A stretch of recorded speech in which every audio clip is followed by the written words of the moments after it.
Module 7, What to Include in Your Binder, Part 2. Binders need to include basic policies that employees can easily consult if they have any questions. Policies that most companies should include in binders cover absences, breaks, benefits, and salaries. Make sure that the policies are clearly written, cover general information, and comply with state and federal regulations. Policy on absences. Employee absences are costly. In order to prevent unwanted or unscheduled absences, there should be a clear policy. The policy needs to comply with government regulations on every level. What to include in an absence policy. Define different types of absences: PTO, sick days, jury duty, authorized and unauthorized absences. Notification requirements and procedures. Requirements for punctuality, example the number of missed hours that equal an absence. Emergency absences. Consequences of unauthorized absences and job abandonment. Breaks. Breaks need to be clearly outlined in the company policies and prominently placed in the binder. Without clear policies, employees might abuse their breaks. On the other hand, you may be violating the law if employees do not take the minimum breaks that are required. Break policy should include lunches and short breaks along with specific times when they should be taken, if applicable. Be sure to create break policies that comply with the legal requirements. If you have branches in more than one location, it is advisable to make sure that your breaks comply with the strictest requirements.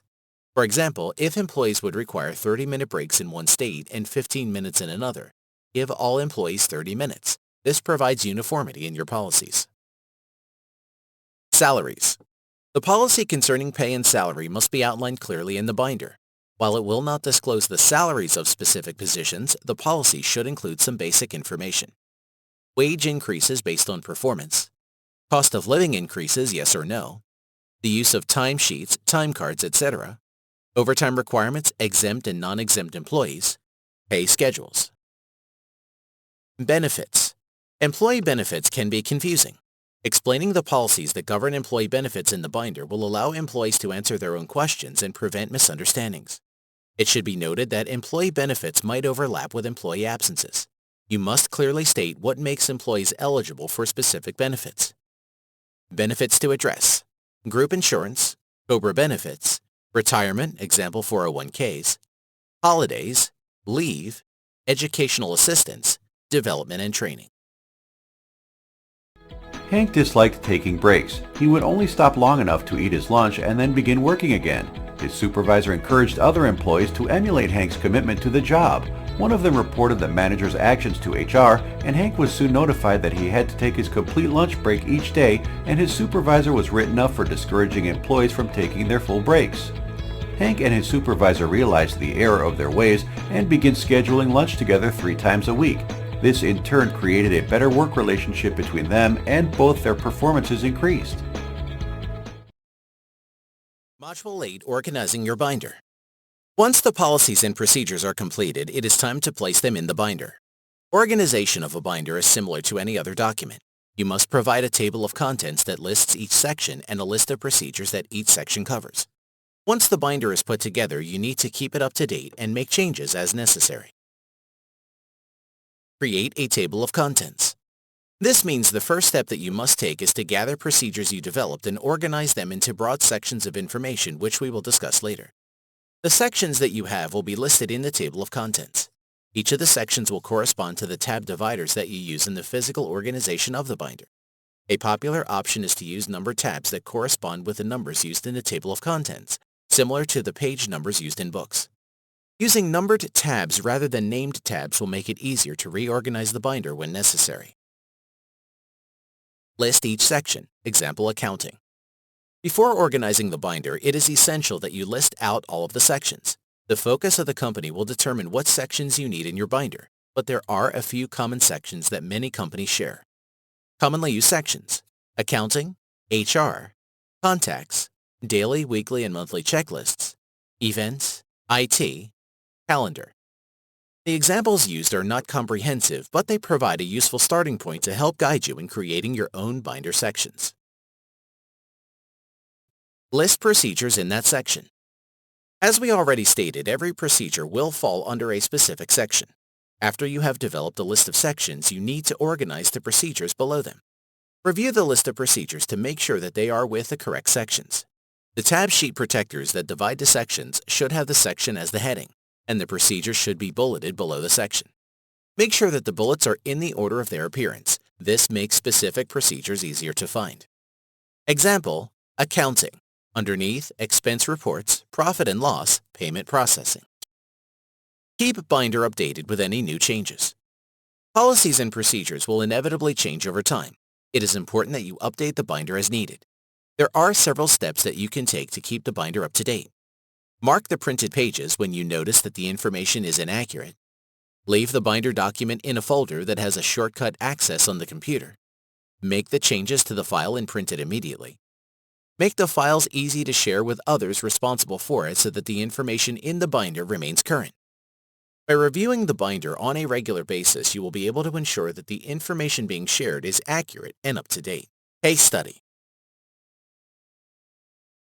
Tim created and organized the binder for his team, and he encouraged everyone to use it. Soon, it became the main source of information. After a few months, the policies on benefits changed. Tim made a mental note to make the changes in the binder, but he became busy with another project and forgot about it.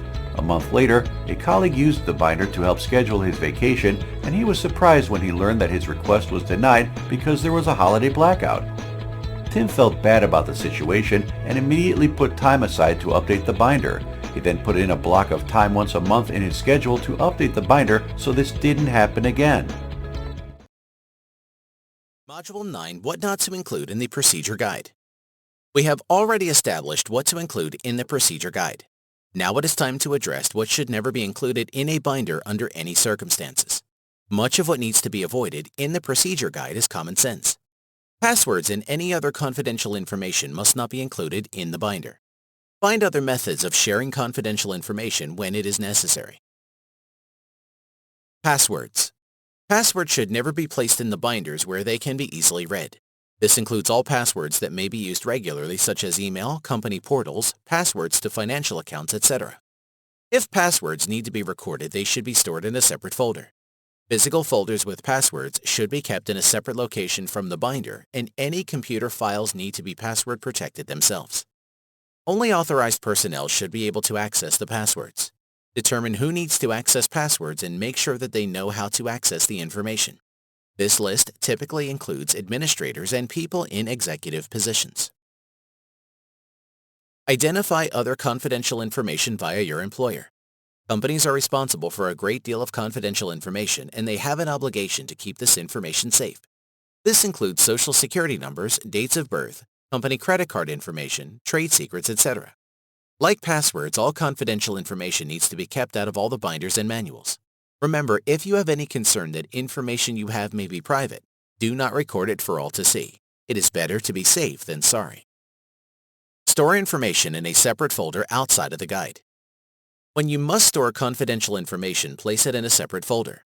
The folder should be labeled carefully. Obviously, writing confidential information on the folder is not an option. It is best to give it a simple label such as administrative information, or simply give it the same name as the executive's title. Choosing an innocuous title will help disguise what you are storing and prevent people from becoming too interested in the folder when you need to take it out. Find a secure location to store. Once confidential information is placed in a separate folder, it needs to be stored exactly. Lock it in a drawer or file cabinet that other people are not able to easily access. Place the folder in the back of the drawer or cabinet. Only tell authorized personnel where the folder is located and do not leave the key out where it can be found. Any computer files that contain confidential information need to be password protected and encrypted. You should avoid storing the files on shared systems. The more difficult that it is to access information, the better. Additionally, make sure malware detectors, firewalls, and other security features are updated regularly. Diana was asked to keep confidential information for her supervisor. She decided to keep the folder in her file cabinet. Her supervisor labeled the folder account numbers so anyone who looked at the folder would know that it contained confidential information. Diana kept the cabinet locked, but she did not want to keep the key on her in case her supervisor wanted to get the file while she was gone. She left the key below the pens in her desk drawer. The supervisor then noticed money missing from the account a few months later. It was found that a recently fired employee was responsible for stealing the money. A thorough investigation was completed and new improved security measures were implemented, so this could not happen again. Module 10, Share Office Procedure Guide. Once you have completed the binder, you must share it with the rest of the office. At this point, communication is essential. Without the buy-in of key stakeholders, the procedure guide will not be a tool that gets much use. Getting feedback from executives and employees alike will ensure that your guide is effective and applicable to the needs of your audience. Give guide to boss or executive to review. The procedure guide needs to be reviewed by your boss or the executive in charge of your department before it is implemented. Superiors will be able to identify any gaps in information that need to be filled. Review any notes that your boss makes and add the changes before returning the guide to the supervisor. Complete this process as many times as necessary until you are both satisfied with the result. After the guide has been reviewed, it is time to inform other members of the personnel. Inform office personnel of procedure guide. The guide should be an essential tool used by the office personnel. You need to introduce the guide to everyone it can benefit. This requires more than a quick announcement in a meeting. There are different ways to introduce the procedure guide, and you may use more than one. Methods of introduction: email announcement, meeting, presentations, one-on-ones. Regardless of the method of communication that you choose, make sure to tailor the communication to meet the needs of your audience. Place guide in a visible area. Once the guide is introduced, you must display it carefully. The guide needs to be placed in an area that is visible to all employees who will use it. The setting of the workplace will determine the best location for the placement of your guide.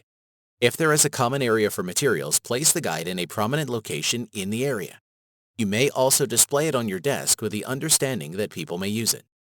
Regardless of which location you choose, it is important that the guide be easily accessible. Allow office personnel to express improvements or updates if needed. Never underestimate the importance of feedback. The people who use the guide are the best ones to listen to when it comes to making improvements and updating the information. Do not simply wait for people to share their views. Provide employees with different opportunities to communicate with you. For example, discuss the binder at weekly meetings.